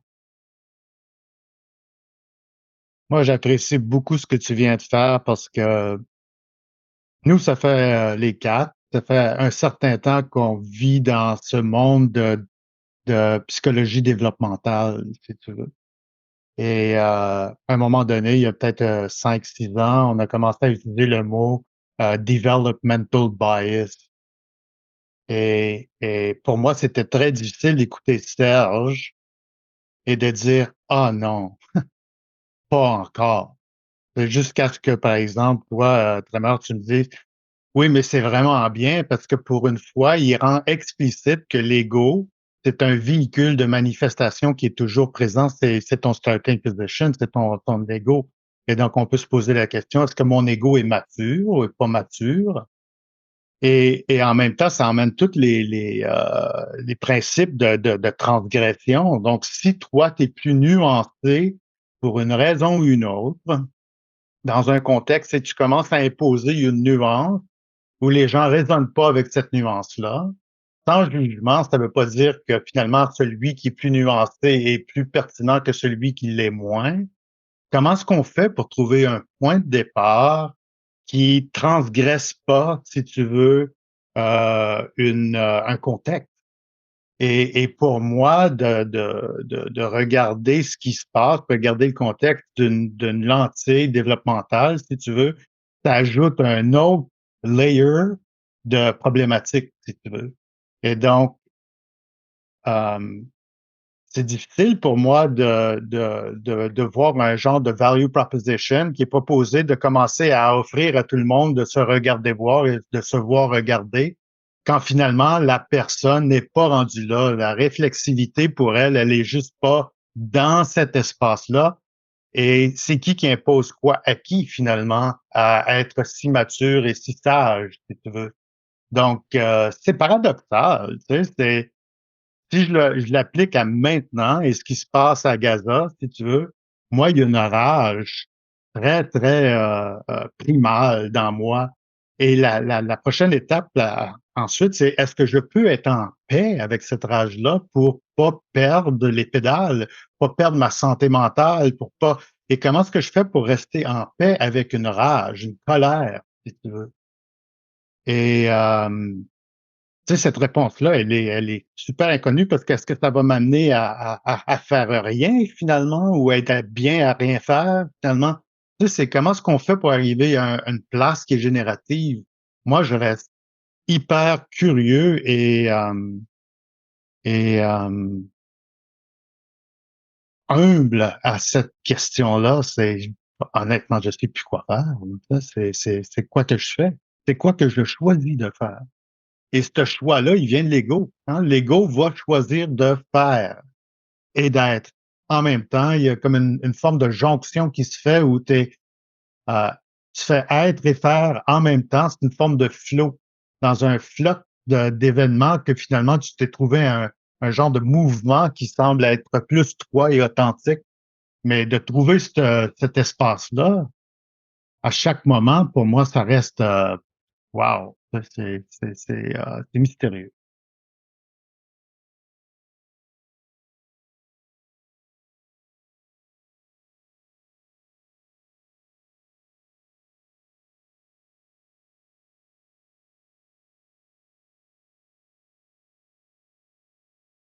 Ce Quand mot tu dis... décroître.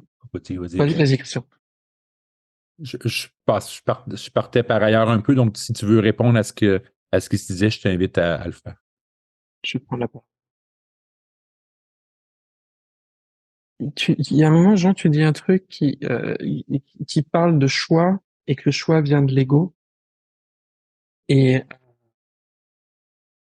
et c'est des questions dont je suis de moins en moins sûr, en fait. Enfin, je suis de moins en moins sûr qu'il y ait un choix. De la manière que je suis de moins en moins sûr que la pierre choisit de tomber quand je la lâche. Euh, et, euh, et, et je pense qu'il y a une forme... Enfin, je m'interroge. J'observe. Je fais une hypothèse sur laquelle j'ai pas de certitude, bien sûr. Euh, mais qui est un processus de cooptation, je dirais.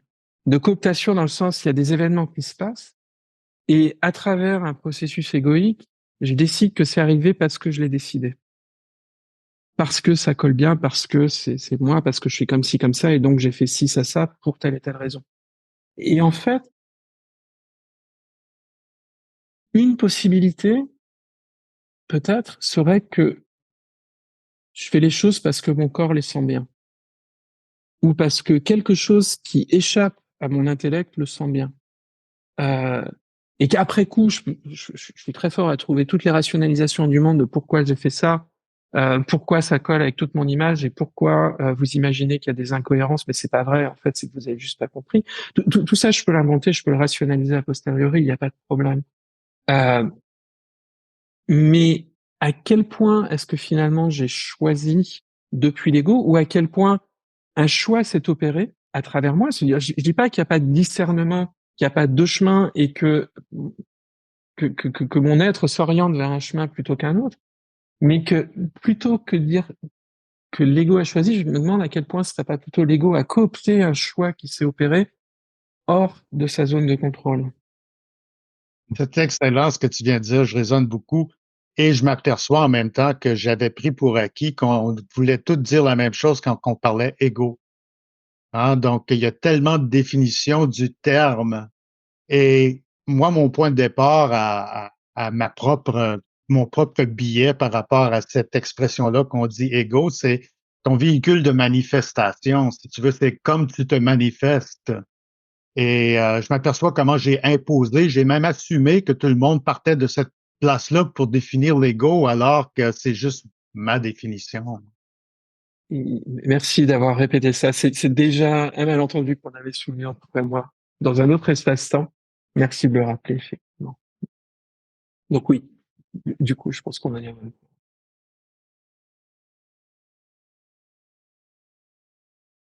Question, tu voulais proposer quelque chose tout à l'heure. Est-ce que c'est toujours de J'ai encore envie de coopter.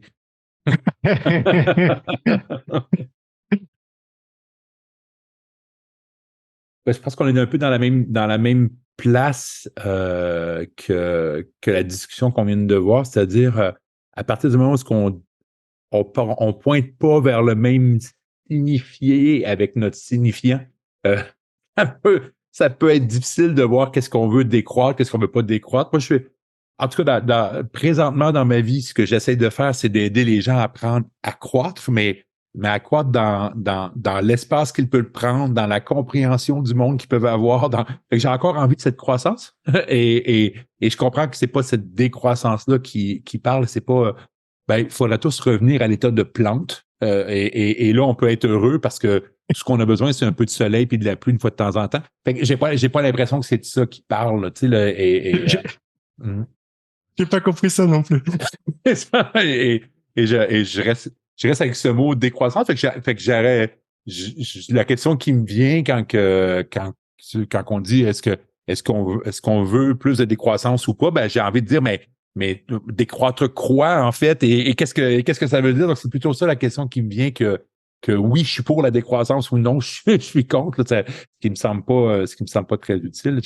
J'aime beaucoup cette idée d'arriver à voir qu'est-ce qui fait du sens pour nous plutôt que se dire plutôt d'avoir une dichotomie je suis pour ou je suis contre. Là, donc ouais. Et je sais pas. Donc du coup, c'était plus une question que j'avais. Qu'est-ce qui doit décroître? C'est la multiplicité d'identités. Je pense que c'est les actes égoïques, mais sans actes égoïques, est-ce que je peux vraiment me manifester dans le monde ou pas? Ou est-ce que j'ai aucune idée? Voilà, c'est mes questions qui me venaient. Il y a eu un mouvement aux États-Unis à un moment donné, il y a plusieurs années, c'était un mouvement qui s'appelait Waking Down. Mm-hmm. Et c'est une organisation qui a, je pense que c'est Samuel Bonner ou quelque chose comme ça, je me souviens pas. Mais ce qui est fascinant, c'est quand tu deviens vieux comme moi, tu commences à avoir des patterns qui se répètent. Tu sais, tu te dis, ah, c'est-tu la même erreur qu'on a fait il y a 40 ans, si tu veux, puis est-ce qu'on va précipiter cette affaire-là encore une autre fois pour arriver à la même place? Et il y a un cynisme là-dedans que j'essaie de m'attraper à faire, que je trouve hyper dangereux. Euh, Parce que dans le fond, finalement, pas parce qu'on part du même point potentiellement d'erreur qu'on va arriver à la même place au bout de la ligne et qu'on va pas trouver quelque chose qui pourrait être très génératif.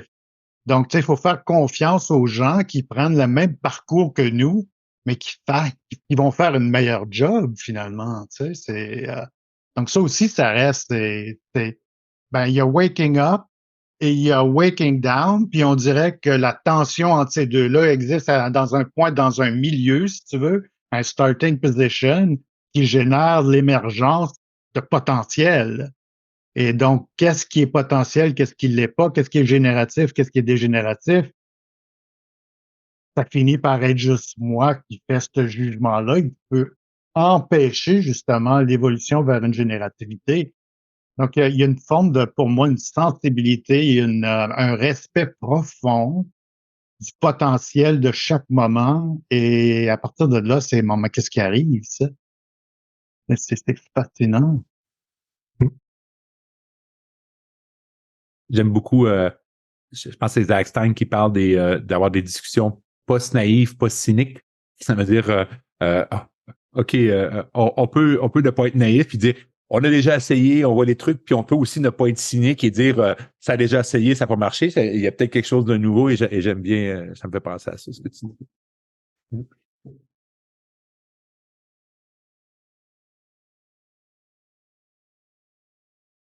Et la question, c'est est-ce qu'on remet les mêmes ingrédients et on les remélange de la même façon ou est-ce que il y a finalement un ingrédient qui est différent et même si on les mélange de la même façon, ça va donner un résultat différent en fait.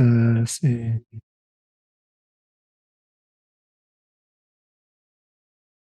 ouais, dans le monde très pratico-pratique, l'expérience qui monte, c'est l'expérience de faire un gâteau tout simplement entre la France et le Québec. En fait, on s'aperçoit que c'est pas exactement la même farine, que c'est pas exactement le lait a pas la même consistance, enfin la même. Et donc, on n'obtient pas le même.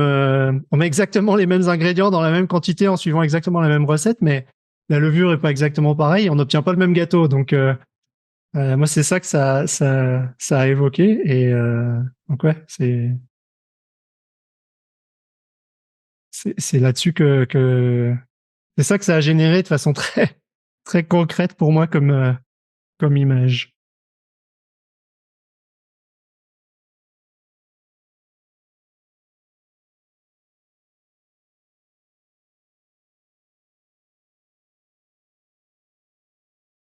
Il y a un autre lien, fil que je tire de ce que tu disais, Jean.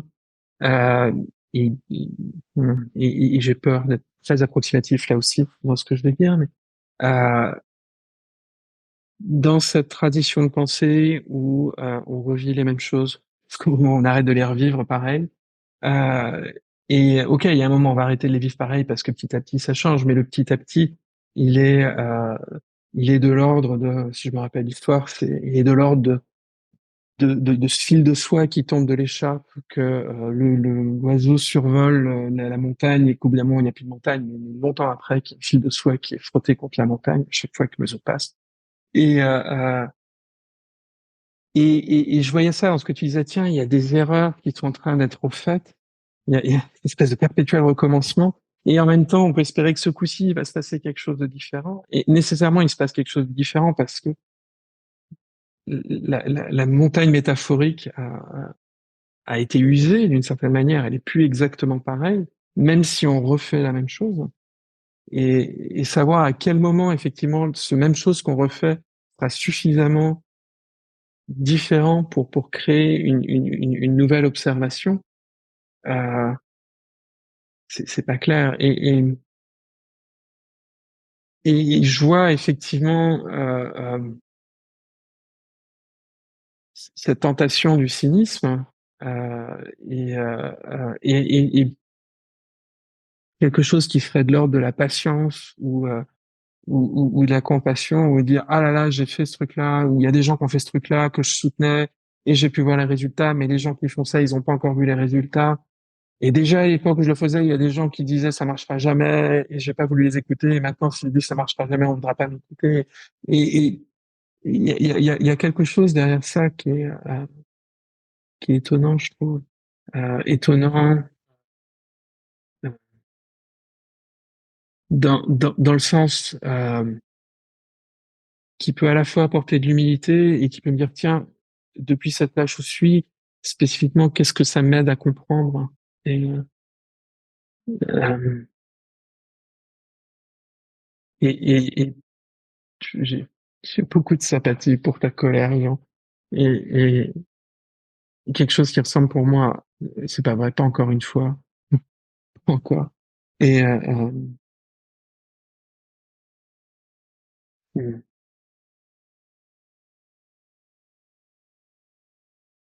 peut-être c'est ça. Peut-être que spécifiquement cet instant, j'ai envie d'avoir une forme de foi, une forme de certitude que je suis incapable de justifier, que à force de faire les mêmes bêtises, on va finir par se rendre compte que c'est pas adapté parce qu'on aura tellement changé l'environnement dans lequel on fait ces mêmes bêtises que c'est plus la bêtise qu'on ne peut pas voir. Hmm. Dans le sens où finalement, l'environnement cachait la bêtise pendant longtemps et qu'on a mis le contexte, hein, Oui, le contexte, oui. on a mis le contexte dans un tel état que finalement, maintenant, le seul truc qui reste à voir, c'est le fait qu'on fait perpétuellement la même bêtise, en fait. C'est à ça Oui, que qu'il y a tu quelque pointes. chose qui est manifestement en désaccord, qui Hmm. n'est plus en congruence, justement, qui n'a plus rien à voir avec la situation. Hmm.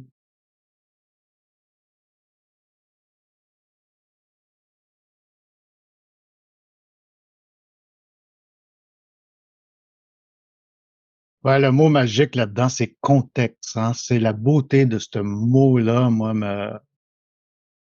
m'appelle tellement.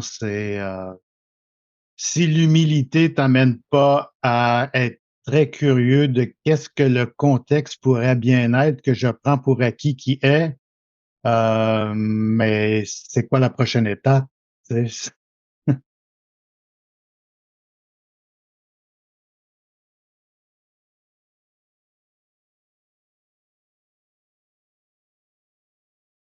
Où en sommes-nous? Définis-nous le contexte, vraiment. Quel est le contexte ici aujourd'hui? J'essayais de m'en extirper par ma question.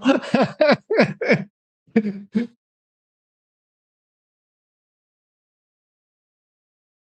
y a quelque chose qu'on n'a pas abordé dans ce que disait Serge Martin, qui m'a beaucoup touché hier. Alors, c'est pas, il citait quelqu'un disant ça, mais euh, il, il restituait cette perle de sagesse qui disait regardez les gens que vous aimez. Euh, euh, il faut regarder les gens qu'on aime. Et je me rends compte en fait que parler de se regarder voir, mais je me regarde, vous regardez aussi. Et, euh, et, et, et qu'il y a j'ai envie de dire une forme d'amour, mais je vais plus oser, je vais dire il y a de l'amour en fait. Et je suis heureux de vous regarder. Et c'est pas évident de savoir où vous vous regardez en ce moment, mais je dis c'est pas évident dans le sens où je sais que suivant la vignette où je regarde, ça change complètement mon regard. Euh, et il y a quelque chose qui est assez étonnant dans cet outil qu'on a, qui permet de regarder les gens qu'on aime, euh,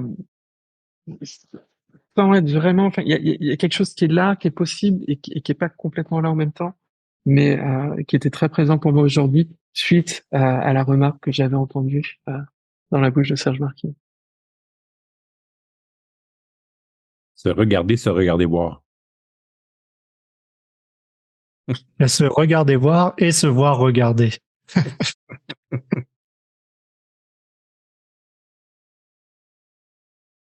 Ouais, s'il y a une vérité dans la projection, tu sais, parce que ça reste encore une autre théorie qu'on projette. Hein? Donc, j'ai beaucoup acheté cette affaire de projection, mais pour moi, ça reste évident que quand je tombe en amour, souvent, c'est une qualité que je projette à quelqu'un d'autre que je pense que je n'ai pas finalement. Mais si je la vois, semble-t-il que je l'ai. Elle est potentiellement pas développée au niveau où l'autre personne a su la développer, mais c'est un beau phénomène d'être capable d'admirer ou de tomber en amour ou de voir une qualité que quelqu'un manifeste. Et là, tu peux avoir de l'envie ou de la jalousie, mais avant ça, tu as une fascination, tu vois quelque chose que potentiellement est latent en toi. Et c'est difficile, ça a été difficile pour moi, ça l'est encore en partie, mais beaucoup moins, de pas tomber dans le côté d'envie ou de jalousie. Puis si je fais une distinction entre les deux, c'est jalousie, c'est que je l'ai déjà eu, mais je l'ai perdu, si tu veux, ou je suis en processus de le perdre. Et envie, c'est que j'ai l'impression que je ne l'ai jamais eu, puis j'en veux, tu sais. Et de rester entre les deux, si tu veux, et de juste être présent à cette fascination de qu'est-ce que tu observes, qu'est-ce que tu sens, qu'est-ce que tu perçois, etc. Il y a quelque chose de mature dans ça pour moi que j'apprécie dans mon expérience de vie. Je dirais pas que je suis vieux parce que c'est relatif à l'univers. Là, je suis très jeune. Mais il y a quelque chose que j'apprécie d'être de plus en plus rapidement ramené à cette question-là. Mais est-ce que tu peux rester à qu'est-ce que tu admires de ce que tu perçois finalement et qu'est-ce qui t'appartient là-dedans?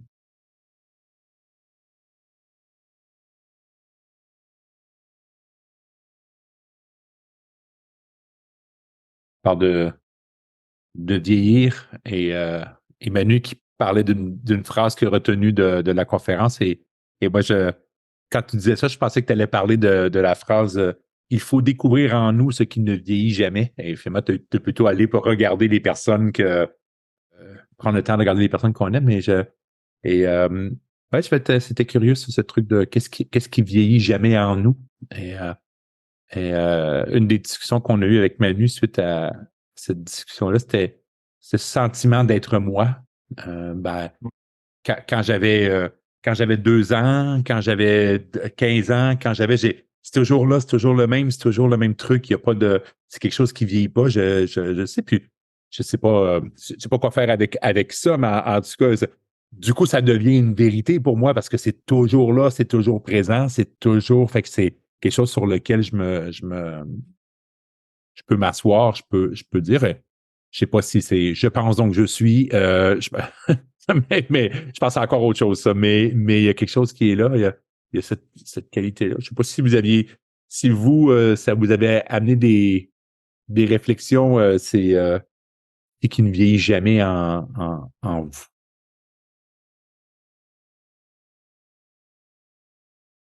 Moi, ça m'a laissé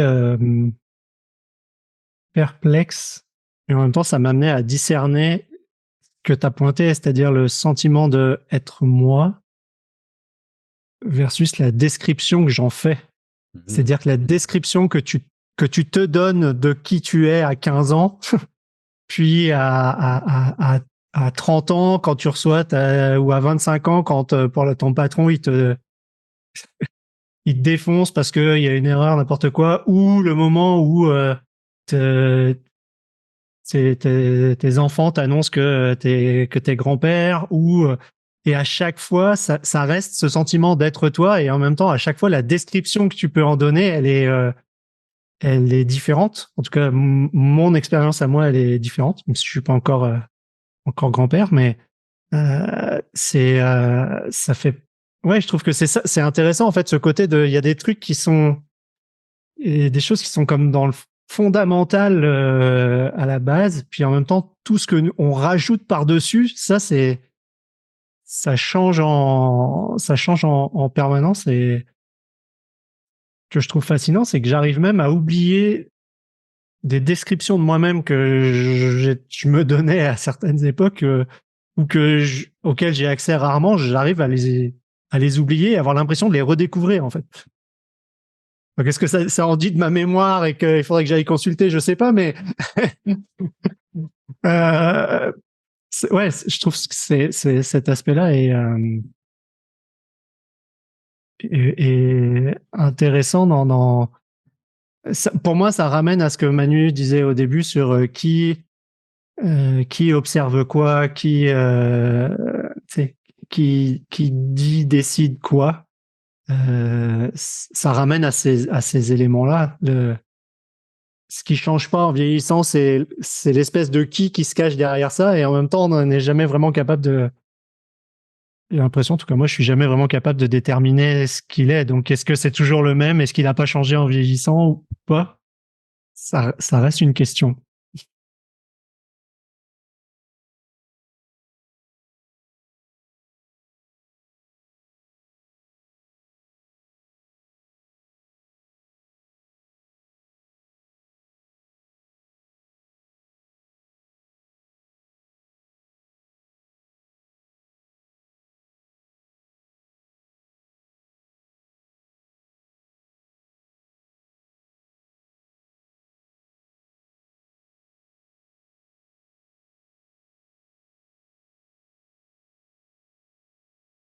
un truc qui était très présent dans la conférence, c'est qui était absent un peu de notre discussion, c'est cette qualité, la qualité de présence, ou cette truc de présence que j'ai dit au début, on pourrait mettre à l'ordre du jour, et en tout cas, c'est pas été un sujet, et c'est assez curieux, je vais juste me dire, tiens, c'était quand même un truc qui était très, très, très présent dans sa conf. Et nous, ici, on parle, on dit qu'est-ce que cette conf nous a inspiré, puis jamais on prononce ce mot présent. Donc du coup, ça me pique ma curiosité parce que de toute façon, c'est déjà quelque chose qu'on maîtrise. C'est parce que qu'est-ce qui est là, qu'est-ce qui fait que c'est pas présent dans notre discours. Ça me curiosité. Voilà.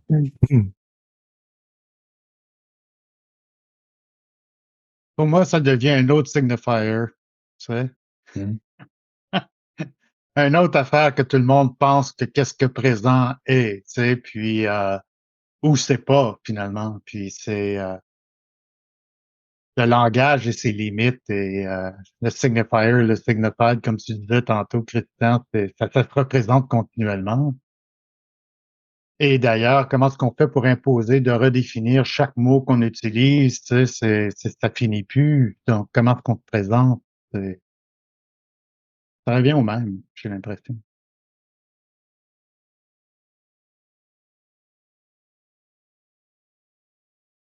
Je te rejoins sur le fait qu'on n'en a pas parlé et en même temps, j'ai l'impression de l'avoir vécu.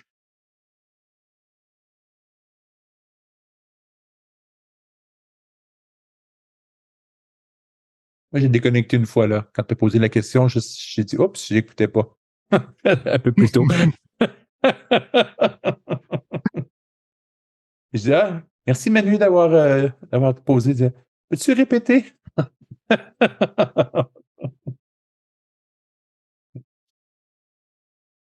Mais sinon, ouais, elle était là à l'ordre du jour pour moi aussi. En tout cas, c'était une intention que j'avais amenée d'être présent. J'ai l'impression que c'était là.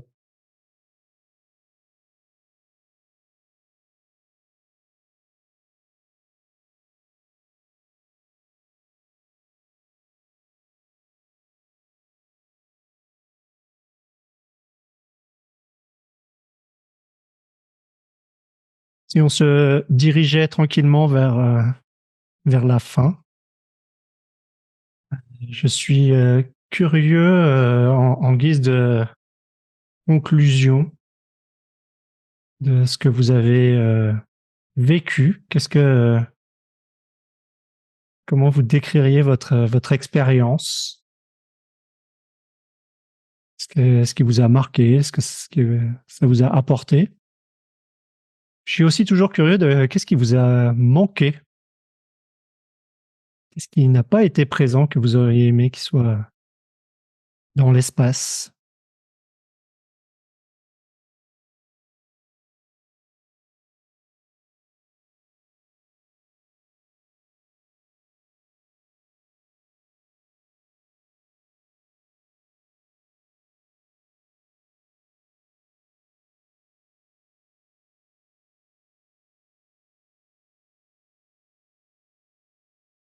Je vais y aller.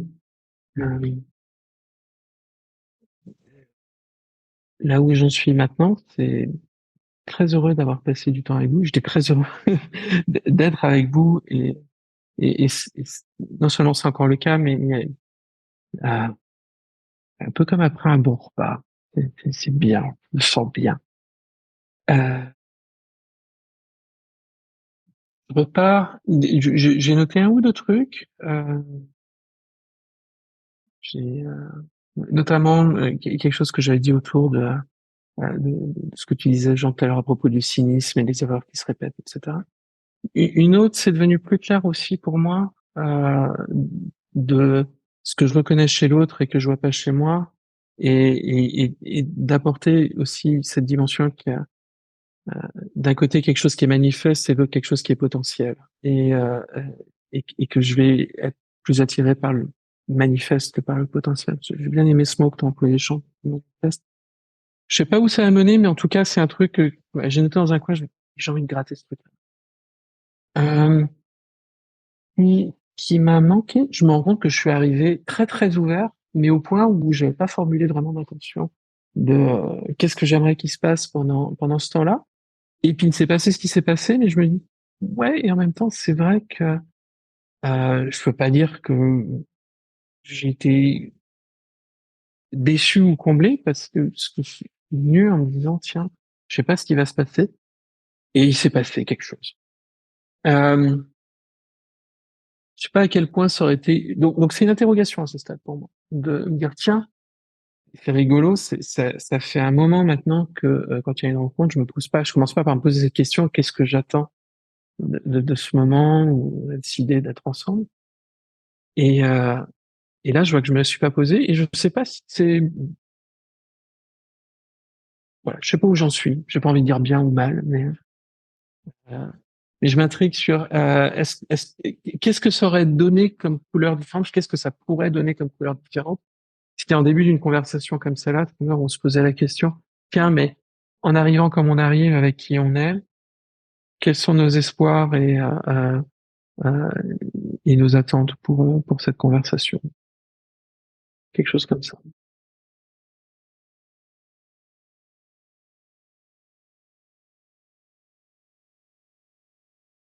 Note la question. Merci.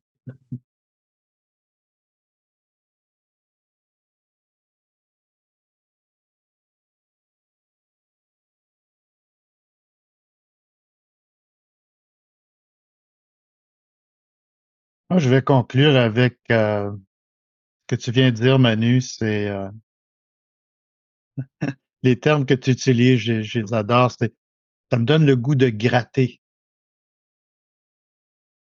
Et au début, avec Christian, c'est me laisser porter. Donc, est-ce que je peux me laisser porter en grattant, si tu veux?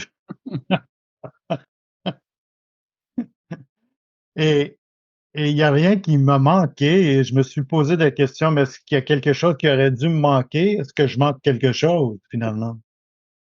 Donc, mais merci. Moi aussi, ça a été, ça a passé très vite, très agréable. Merci beaucoup. J'ai beaucoup apprécié l'échange.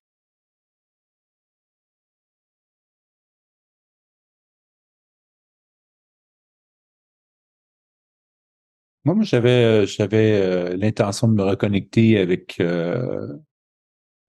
surtout Tremor et Jean, parce que Manu, je travaillais avec ce matin, donc j'étais bien connecté déjà, mais continuer cette connexion avec lui, avec vous deux. Donc ça m'a, c'est présent, c'est là, ça me rappelle des moments où on avait un peu plus souvent ce genre de discussion. Ça me donne, ça me ramène cette importance, puis ce truc qui est important pour moi quand que, à un moment donné, je me suis posé comme question, c'est quoi à quoi c'est quoi mon utilité sur cette planète ou qu'est-ce que dans ce monde, si à quoi je peux être au service, puis cette phrase de créer des espaces où les gens peuvent explorer, prendre le temps de prendre un pas de recul et tout.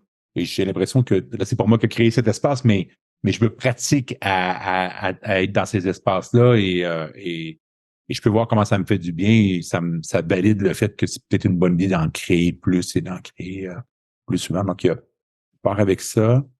On part avec ce petit truc au début là où le fait que ça soit enregistré et est-ce que ça a eu un impact sur moi, même si après à un moment donné j'écoutais ce que vous disiez et je voyais plus le petit bouton recording dans le coin en haut.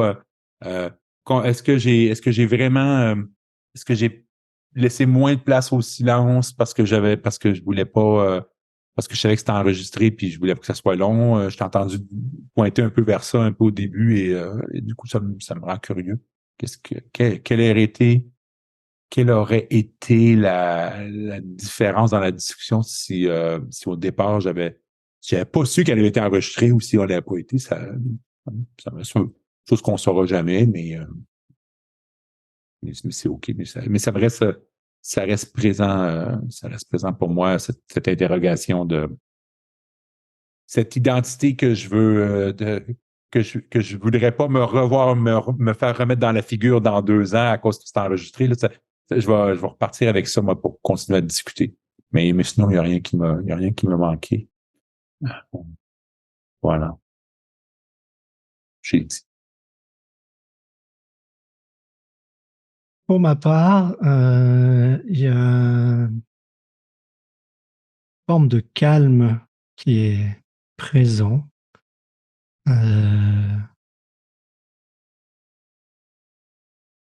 Il y avait un peu tout au long de la conversation cette fluctuation d'énergie que moi j'ai ressentie. Et en même temps, dans la conférence, je sentais Serge Marquis avec beaucoup d'allant, le calme, la douceur, les moments de silence et de se les autoriser. Est-ce qu'ils ont été aussi longs que si, je sais pas, mais en tout cas de se les autoriser. Donc moi j'ai beaucoup apprécié l'expérience de ramener aussi cet aspect à la fin là du ce qui est manifeste et ce qui est potentiel. Je trouve que je me demande jusqu'à quel point les identités, les barrières qu'on se met et qu'on s'est fait mettre petit à petit, ou en tout cas qu'on s'est mis au travers de ce qu'on percevait des attentes de l'autre, peuvent ou limiter ou amplifier soit la manifestation, soit le potentiel. Donc voilà, je reste avec ces questions-là.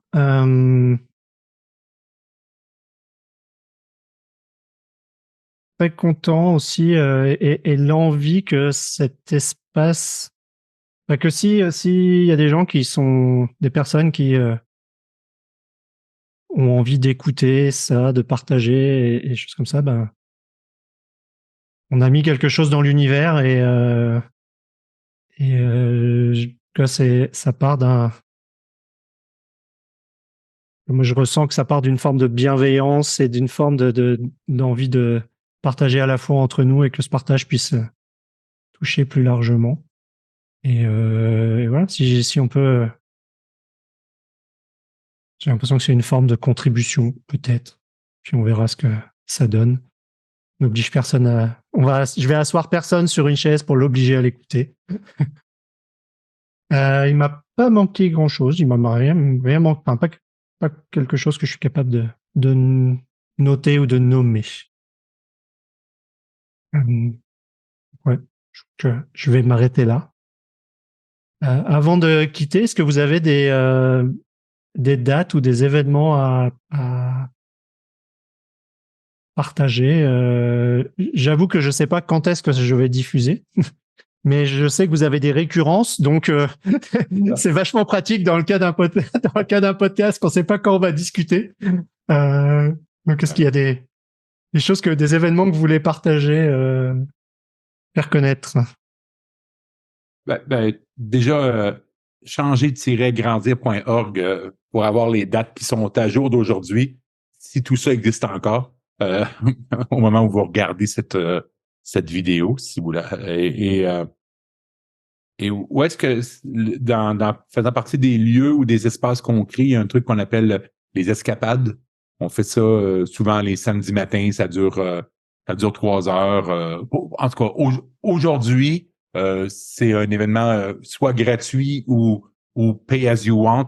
Comme ça permet d'acheter des croissants et des choses comme ça. Mais c'est un endroit où justement on prend le temps de faire un peu comme on l'a fait là, c'est-à-dire juste voir qu'est-ce qui se passe pour nous. Puis évidemment, on utilise un vocabulaire un peu plus satire. On est moins on est dans des trucs un peu plus personnels de ce qui se passe pour moi et d'observer chacun ses limites plutôt que l'objet soit une discussion, une conférence. Mais voilà, mais ça ressemble, en gros, c'est un cercle de parole avec beaucoup d'espace, beaucoup de place pour pouvoir parler. Ça, c'est l'événement un peu récurrent qu'on appelle une escapade avec satire. On en fait en France et on en fait au Québec. Manu, je sais pas si tu as quelque chose à rajouter.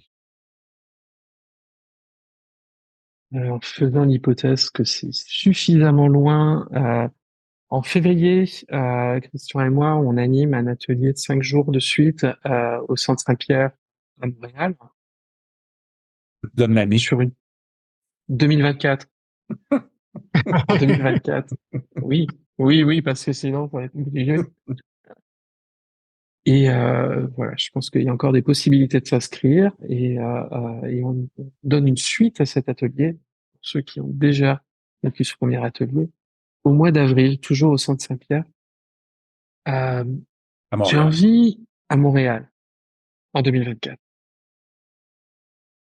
Et en fait, ce que j'avais envie d'ajouter, je me dis tiens, donc je suis très heureux de ce partenariat qu'on a avec le Centre Saint-Pierre et peut-être envoyer une espèce de demande à l'univers. Gilbert, si tu nous entends, Gilbert l'univers, avec Christian, on serait heureux d'avoir un partenaire en France, un centre qui s'occupe de faire du développement personnel et qui a un catalogue et qui aimerait bien avoir des gens qui ressembleraient à ce qu'on raconte, ou qui ressembleraient à nous en train de raconter ce qu'on raconte.